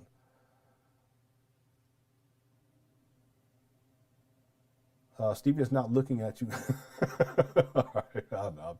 Love, Light, and Flight. Yeah, but that was a good one too. Yeah, we got to do Isley Brothers for sure. They had so many wonderful ones. Bobby says, rest in peace to her mom. She loved Rocket Love. Yeah, rest in peace, Mom. Yeah, Rocket Love is one of my favorites. It's just I played it so much. My wife, she don't like me playing it anymore. She be getting mad at me. Yeah, Isley Brothers had a lot. We got to do Isley Brothers for sure. They had a lot of great hits. And they were real musicians too. Some people call me the space cowboy. Tata, all right. When I see you on the street, my whole body gets weak. Yeah. When I think, oh, my whole body gets weak, do I do what you do? I think that's the track he had Dizzy Gillespie on it, wasn't it? Yeah. Burn This Disco Down. That was a good one too. You got to do Smokey. Yeah, we do Smokey for sure. Smokey had a lot of great hits, but I'm really looking forward to doing. I'm getting old. You know what I'm saying? I'm getting so old. We were just talking about Lionel Richie. I don't know what happened. Yeah, we could do music debates. Yeah. Ross says, stop the whole Stevie can sing nonsense. Stevie can't see. Well, there's rumors out there that he can kind of see. I don't think he's completely, or at least back in the day, he wasn't completely blind. That's a story. There's a whole back, and I don't want to say this to be disrespectful because I love Stevie, but there's in the industry they talked about how him and Ray Charles were really close, and Ray Charles helped him along. He was mentored by a lot of greats. Stevie was, because he was a child prodigy, but because Ray Charles was 100% blind, from what I would recall, because there's different levels of blindness, right? But he's 100% blind. One of the rumors in the industry was that Stevie he could see. I mean, not like we see, but it wasn't like he was completely blind. There's a term for it, but that for whatever reason they felt it would be a better, I don't even want to say it this way, but a better marketing ploy to say that he was completely blind. Okay, and I'm saying this, I don't even want to say this because out of respect for Stevie. But this is one of the rumors that's been circulating for a long time. There's been people who've talked about this, including comedians who've told jokes about it, that he's not completely blind. And there's videos online where, you know, he's on stage and there's a microphone and he reaches for the microphone and he just walked up there. So how do you know the microphone? And he looks at it first and does like this. So, but then it could be that they had a pre-rehearsal and he knows where he's been doing this for so long. He knows where the microphone is going to be.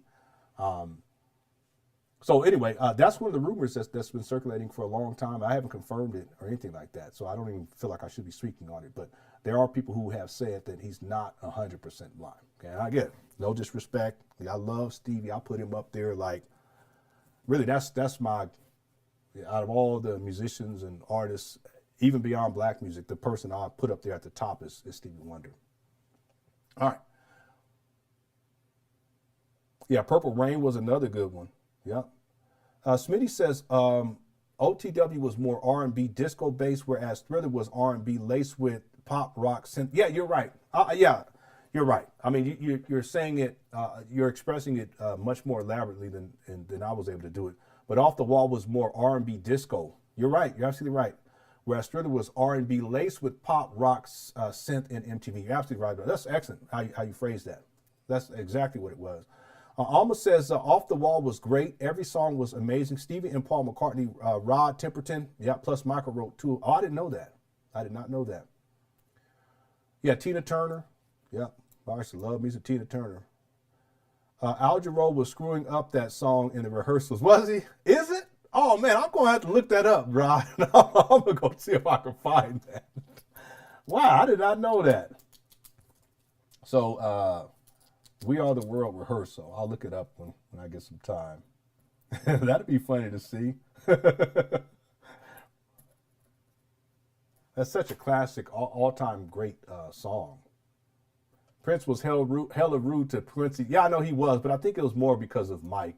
Quincy was so closely tied to Mike, and they had competition. It was really unfortunate because really it would have been great for them to at least do one song together. Prince was finicky about his. Yeah, he was. Yeah, he was. He's a different type of dude. He's an absolute genius, though. That's for sure.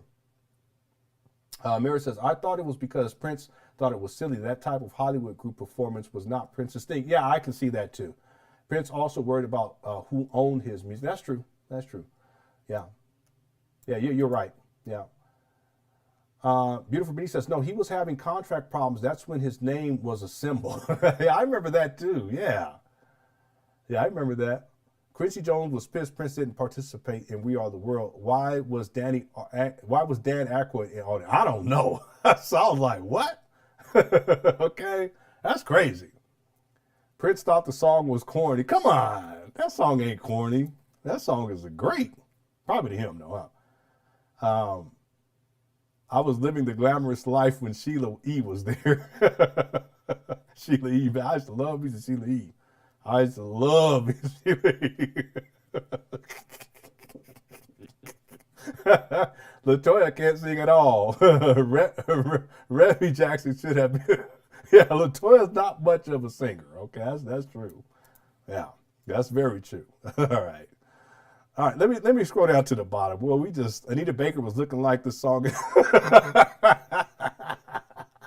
I love me some Anita too. Yeah. Why don't people like that song? LaToya is a good singer. Who wouldn't pay money to see even their parents sing?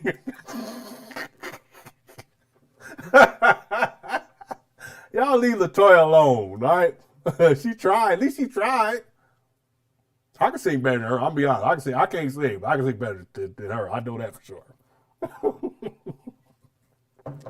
When she sings, it sounds like she whispering sleep. She's just sleeping. I'm just playing, Queen. All right. People fail to realize that Brothers Johnson's members of the Toto helped create the sound of Off the Wall and Thriller. Yeah, Toto was really good too. They had one song I used to love. I can't remember what it's called right now. Something about Africa or something like that. Wasn't that them? Secret Garden. Yeah, that was a great song. Yeah, Quincy Jones. Yeah, not mad at Prince for standing alone. Yeah, but he was like that. He wasn't one of them kind of people that just go along. He's like, no. I'm not saying Reba can't sing, but Martha Wash sang the ad libs in the chorus on Centipede. Y'all talking about Centipede? Come on, now you know it's bad. You talk about Centipede. Come on. What's that hit? Centipede. Okay. All right. Beautiful Bee says Bad was definitely better. Earth Song is one of his best. Period. I agree with that. The Moscow one used to get me too. Yeah. Quincy Jones also had surgery, brain surgery back in the day. He did. Yeah. He still has the scars to show it. And he's really an incredible. He's not just a producer. He's a composer. He's a conductor, and he was a musician. He was a jazz musician. He played trumpet. Yeah, Human Nature is such a good song. But yeah, it is. It's one of the all-time classics. Let's see. Let me scroll down. I'm sorry, people. I did not mean, because this turns into we just be reminiscing on the 70s, 80s, and 90s. Dominique says, please play I Can't Help It by MJ before we go. Well, I want to stay with but I'll put it on, because we'll do a Michael Jackson, but it's going to have to be an extended show. Maybe we pick like 5 or 6, because he has so many. And we'll put up a poll and all that. We'll have to do a couple of polls to get the thing down to a respectable number. Otherwise, we'll be here for 5-6 hours. I Can't Help It. Can't help it if I wanted to. I can't. Yeah, that was a great one. That was on Off the Wall, wasn't it? I think that was on Off the Wall. Yeah, we'll do it at some point, Dominique. Thanks for the super chat. Yeah, I used to love me some Janet. I love Scream that she did with Janet, that he did with Janet. That was great. Yeah. The video was really good too. It was different. Quincy also held his own funeral to see how, what did he? Why would he do that? Okay. Different Strokes, but that wasn't Janet wasn't in Different Strokes. Janet was a child, and she was in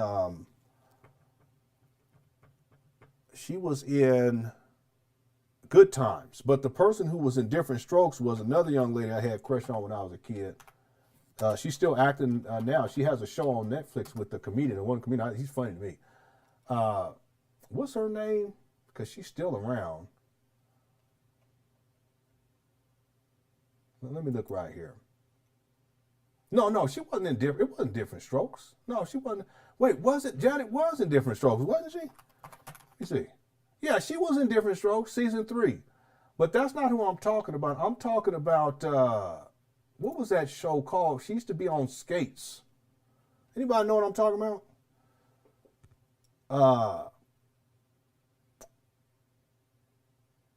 I can't remember her name right now. So we just be chilling, just be talking. That's the same album where he did Isn't She Lovely? Yeah, Isn't She Lovely? Okay. Say. Wow. Okay. Mike and McCarthy. Yeah, but they did what's called together too. What was it called? Well, Stevie did one with Mark McCarthy too. He did Ebony and Ivory. But let me see, Michael and Paul McCartney. I'm a lover, not a fighter. It was that song. Oh no, that's Say. Well, which song am I getting mixed up with then? Oh no, Michael Jackson wrote The Girl Is Mine and recorded it as a duet with Paul McCartney. That was in 1982. Okay. So they did that, and they also did Say. Okay, I forgot about Say. Yeah. Yeah, people don't know Stevie started, so a lot of people don't, because he's been doing it for so many decades. You know, he's been around. I mean, he was a child prodigy. There's footage of Stevie performing on stage when a microphone stand drops and he caught it. He can see. No, I did. I saw that. I actually saw that. It's not that he can see 100%. There's terminology for this, like legally blind versus, so he's not all the way blind. At least back then. I shouldn't even say that. Okay, I have to feel like it's sacrilege. Let me take all that back. Okay, that's the rumor that's out there. I don't want to disrespect Stevie at all. I mean, my whole household, we adore Stevie. We put him up there. Harold says, Stevie's blind, stop. People get mad. Sight or none, he is a gift. Yeah, he absolutely is a gifted musician, songwriter, and singer. His singing is just way over, just like nobody else. In my opinion, no other singer could sing like Stevie Wonder. That's saying a lot. Male or female, all around the world, in my opinion. Okay, now I'm really getting crazy. All right, I'm almost at the bottom. Then we're going to be done. Oh, someone said the Blues Brothers toured for real. Yeah, that's probably why they had what's the name in there.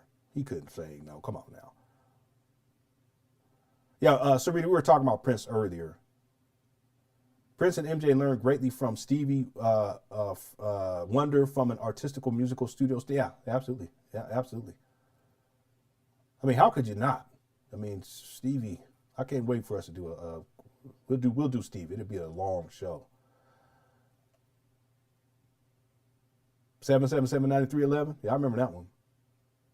Rod said, Leonard, that is not saying, I know. You're also wrong to say that LaToya can't sing. Stop it, y'all. No, she can't. I mean, come on. I mean, she can sing. Anybody can sing. I mean, I could try, but some people can really sing and some people can't. That's like me. Like, I wish I have so many songs that I've written, and I wish I had a singer that could just sing them, you know?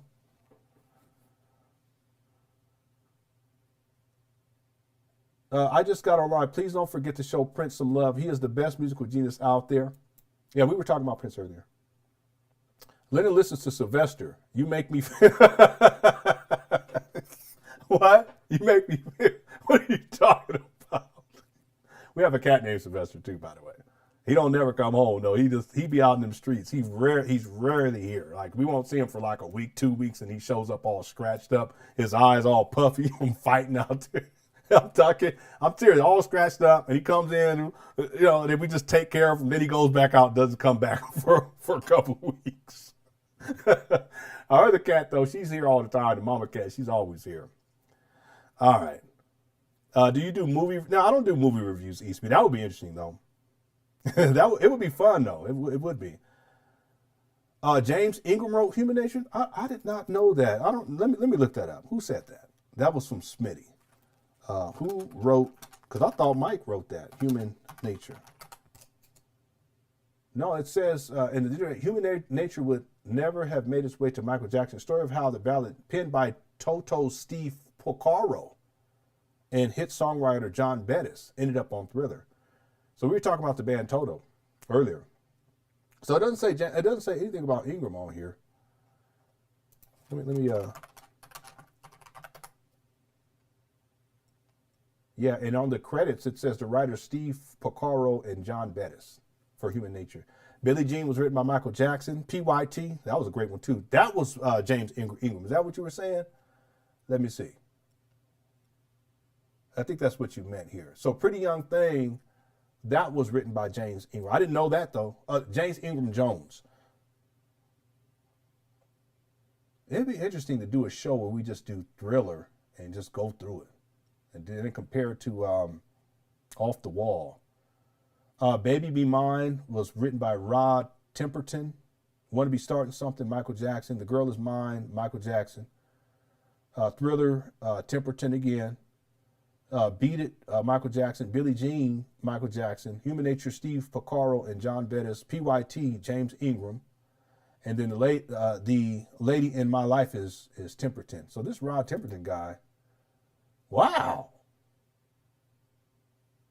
He's an English songwriter, producer. He's from England. This is crazy. This guy was born in Cleethorpes, Lincolnshire, England. Can you believe this? I'm starting to look at these songs sideways now. You know what I'm saying? And Baby Be Mine, I don't know about Baby Mine now. The Lady of My Life, I don't know. You know, black people, we don't want to, no, we that's ours. We wrote that. Let me stop. Yeah, Renee, a nasty girl. That was, what's the name? You think I'm a nasty girl? Yeah. Tonight, don't you want to come? That wasn't her. Who wrote that? Because I used to like that song. Wasn't that Prince's, what you call it? Vanity 6. Yeah. Because I had a crush on Vanity. A strong, very strong crush on Vanity. Yeah. Yeah, I'm looking up pictures and it's showing vanities for bathroom vanities. You see how I went straight to Google Images and it's showing bathroom vanities up here, family. This one got 6 handles on it, family. You know they got the 6 handles. It's hot. It's hot to try. There she go. I put in Prince and Vanity. Yeah. I had a crush on Vanity, and there was another one, Abalone or something like that. The one that was in that Kung Fu movie. I had a crush on her, too. I think that's Vanity. Her name is Denise Matthews. Yeah. Yeah. But I think she was in that movie with Show Enough. I can't remember the... All right, let's move on. Okay. Yeah, Kim Fields. Yeah, Facts of Life. That's what the show was in Kim Fields. I had a crush on her because she had the skates on and stuff. She had braces. She's still doing stuff. Still look cute, too. Still look cute. And she has a Netflix show, Kim Fields, Netflix. My wife watches. I don't really watch more, but my wife, she watches. It's called The Upshaws. Wanda Sykes is in it. And who's the brother? I can't remember his name right now, but I think he's funny. I tried, my wife was watching the new comedy special on Netflix from what's her name? Can't think of her name right now either. And I did not find it funny. Kim Fields, she plays Regina Upshaw. And then Wanda Sykes is on there too. And then Mike Epps. Yeah, that's my guy. I think he's hilarious. I think he's really funny. But the new comedy special, what's her name? Because she had a problem with Netflix for a while. Oh, Monique. Yeah, but my wife was watching. I was watching some of it. I just could not. I was like, But that's just me. People don't get mad. Yeah, Facts of Life. Yeah, the Facts of Life. Yeah, Kim Fields. Yeah, Tootie. Yeah, Eastby. I had a major. Yeah, you had a major crush on Tootie. Yeah, me too. Yeah, I was a little kid. I don't know, might have been 10, 11 years old, something like that. She's still cute too. She older, but she cute. She looked like a grandma now, but that's she. Let me stop. Ain't nothing wrong with starting to look like a grandma. That's when you done age good. You know what I mean? Kim looks exactly like Janet. Yeah, they do kind of resemble, especially when they were younger. They kind of look like each other. Janet was Charlene in Stock. She was Willis's girlfriend. I don't remember that. I do not remember that. Yeah, Different Strokes. She was Will's girlfriend. Yeah, okay. Yeah, you got it. There we go. All right, let me get to the bottom. I'm sorry. We were supposed to be talking about Hall & Oates. We talking about everything else except. Yeah, I'm scrolling down to the bottom. Yeah, Vanity 6. Apollonia was in Purple Rain. Yep. Let me go look her up real quick.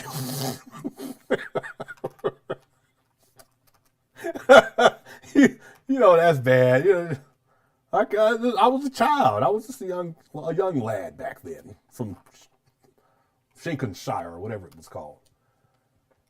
Yeah, there she is right there. She's 63 years old now. Okay, so she's probably the great grandmama now. 5'4", not 5'5". Let me stop. I'm not gonna do that. All right, she's not quite 5'5", family. She's 5'4". She still looks good. She's a granny, but she's a fine grandmama. She has aged, but she's aged quite well. So shout out to Apollonia and everybody else that I've had crushes on, all y'all. What do you think about Bobby Caldwell? Do you think he really sang What You Want for Love? I really think a brother sang it and wrote it, that song. You ever heard of Cry by MJ, written by R. Kelly? Yeah, R. Kelly did write for a song for Mike. I think he wrote You Are Not Alone. Didn't he write that one for Mike? But no, Bobby Caldwell could sing. Because there's videos of him online. He could sing. And I told people, because we did a show where we were reviewing Bobby Caldwell. Was it Bobby Caldwell? I kept saying something, James Caldwell or something like that. I'm tripping. Well, I always assumed that he was a brother. When I was a child, I always assumed that he was a brother. Come to find out, no, he wasn't. And he could sing. I put Michael Caldwell on here. Are we talking about the same person? Yeah. I need to do that. Michael Caldwell. Maybe I need to change this. Is it Bobby? You put the wrong name on the thing. That's bad. You won't do the love. No, he sang it. Okay, that was him singing. Because you can actually, it's Bobby Caldwell. I don't put the wrong name on here. Let me go change it. I'll change it tonight. But anyway, no, he could sing. And I didn't realize it until the other day when we did a review of What You Can Do for Love, and I found the actual music video to it, and I was like, wait a minute, this guy's a white guy. Yeah, he could sing. Yeah. All right. Okay, let's finish this up. This has gone on for way longer than what I thought. I'm almost at the bottom now. Kim Fields was on one season of one of the Housewives. Was she really? I didn't know that. I did not know that. Dance Machine, that's another good one. Jermaine Jackson had a lot of hit songs too. I Think It's Love is one of my favorites. He also did a great song with Whitney. I didn't know he did a song with Whitney Houston. Wow.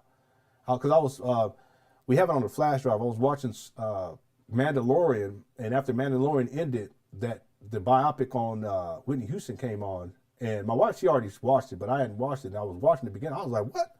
I don't even know if that's accurate, because they were saying she had a girlfriend or something like that. I mean, I never heard that. I mean, it could have happened. I never heard that, but I got to watch the rest of it. I only watched like maybe 20, 30 minutes of it once she got signed to Arista Records, and then I think I started watching the Laker game or something like that. Lenny got a crush on us too. These are all childhood crushes. We'll do a show. We'll just do it. It'd be a 4-hour show. I had plenty of them back in the day. Living out here lusting. Vanity passed away. Okay, rest in peace to Vanity.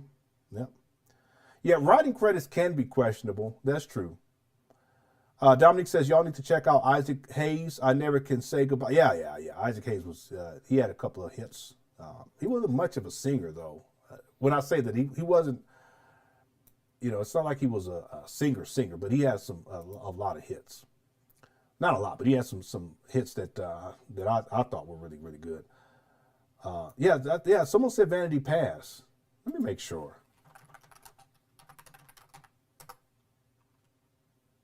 Yeah, in 2016. Yep. Yep. All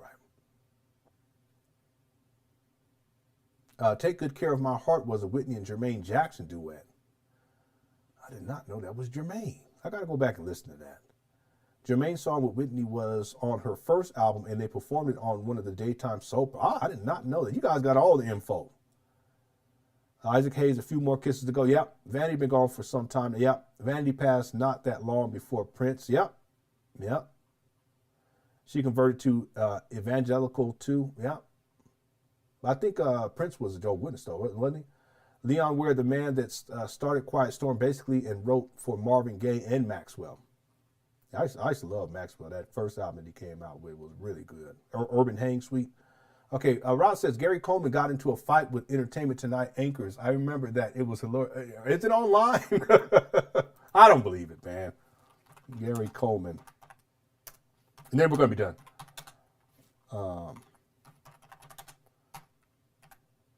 Entertainment Tonight. They used to cause trouble, though. Entertainment, kind of gossipy. Oh, yeah, I'm going to watch this. Now I got something to watch. This is from 13 years ago. All right. Okay, thank you all so much. Let me finish this song. Man, I've been running my mouth for like an hour. We're supposed to be doing Hall Oates. Let's finish it up. Here we go.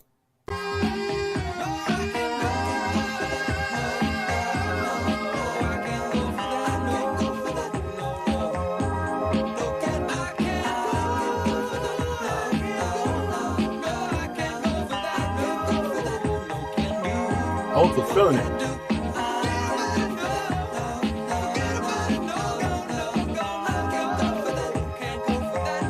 Oates wants me to, I just want to grow my mustache in like that. Cut this part off.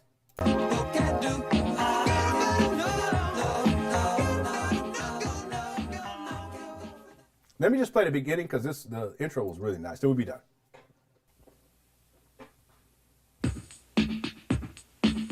They're layering it. Bass comes in.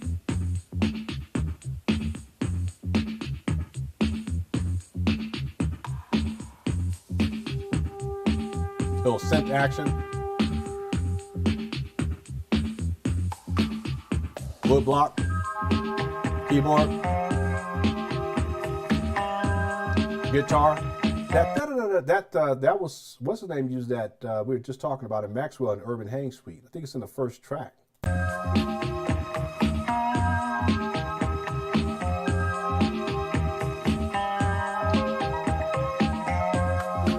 Nice.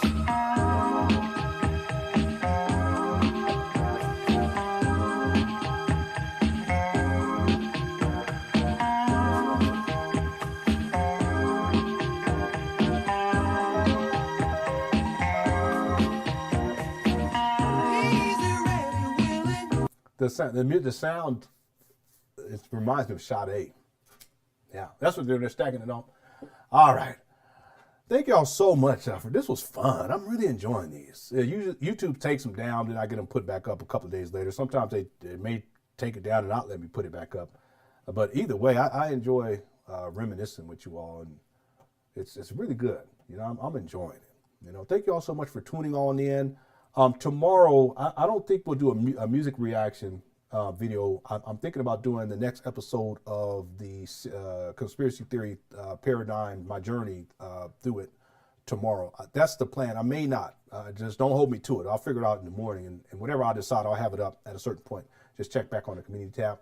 I want to thank y'all so much for tuning on in. We got plenty of other people to get into. Isley Brothers, we got Michael Jackson, Stevie Wonder at a certain point, the Bee Gees, I'm looking forward to that. Kenny Rogers, El Jabars, Donna Summer. Okay, so I'll continue to add these people to the list, and then at a certain point, we'll just go step by step and get through as many people as possible. I really enjoyed it. I hope you guys are enjoying it too. Please hit the like button, okay? And if this is your first time here, go ahead and hit the subscribe too. I never ask people, but go ahead. Also, thanks everyone who sent in super chats. I appreciate that as well.